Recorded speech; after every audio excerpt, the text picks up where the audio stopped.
Have you ever tried something new, like playing a new game or learning a new sport? You try and you try at doing this new thing, but only to be suddenly booed off by the respective fan bases, and you think to yourself, wow, this community sucks, I'm not doing any more of this. This idea has been floating around in my head for a while, and that is exactly how much impact can a certain fan base of something have an effect on the product themselves. So for example, what I'm trying to say is, if a video game has a toxic and uncooperative fan base, yet the game itself is fantastic, does that make the game bad? Now of course, this logic is not only limited to video games. It also applies to literally anything that has a community, like sports, music, arts, etc. But first, to get a grasp of this debate, I feel like it's essential to understand exactly what a fanbase/community consists of. When I was researching this topic, and trust me, there aren't a lot of resources for this out there, the majority of results consisted of Reddit posts arguing what fanbases are the worst. But then I came across this article, written by Peter Coffin, on the implications of having a fanbase. The article link is in the description. Anyways, while I agree with just about half of this article, I do think that some parts are complete bogus. For starters, I really like the idea that he talked about a concept called cultivated identity. You see, when a fanbase is made, whether that may be a game, TV show, or music artist, the product itself cannot determine the behavior of its fanbase. I want to quote this part from Peter's article. There are a couple things that really make identity marketing work. First, emptiness. We don't need to discuss why people feel empty in our contemporary society. That's an entirely different rabbit hole that leads in about 100 different directions. But marketers know that enough people out there do not feel fulfilled by their life that if they put out a message that subtly implies their product/service/creation can lead to fulfillment. Peter then criticizes the vulgar and racist nature of online gamers, where he claims that many of them spread toxic and racially unacceptable behavior.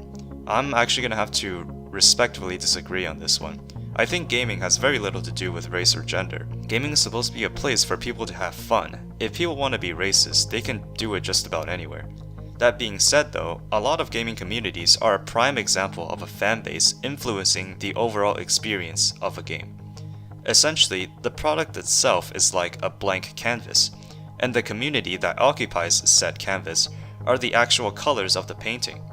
A product isn't a product without a fanbase, and a fanbase isn't a fanbase without a product. Both are needed to fulfill their roles. That being said, how does the quality of a fanbase fit into all of this?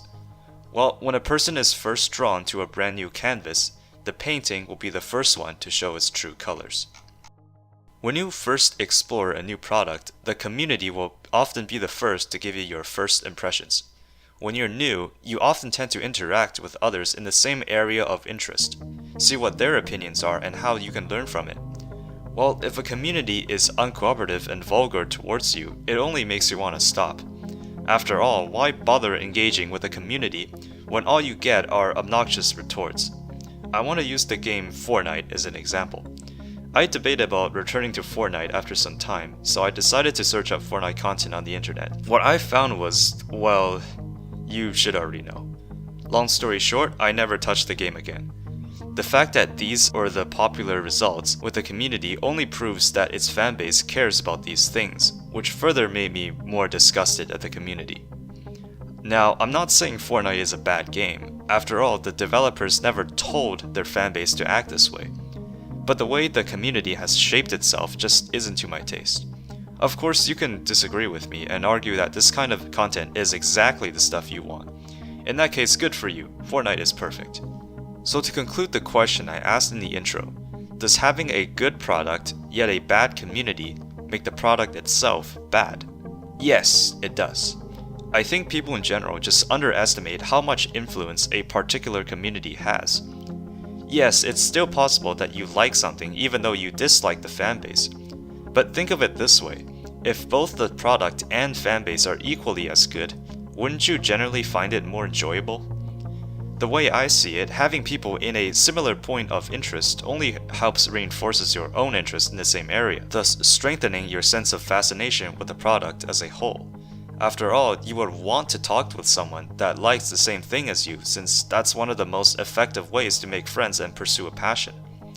In fact, the activity with the best fanbase, best as in least toxic, is the skateboarding community. I tried my hand at skateboarding in my last year of high school, and just about everywhere I looked, online or at the skate park, there were always people urging to help me improve. And that really made me feel welcome in the community. Feel free to try this for yourself. The next time you're near a skate park, try to strike up a conversation with a skater. I can almost guarantee you they will be brimming with kindness. Good job, skaters.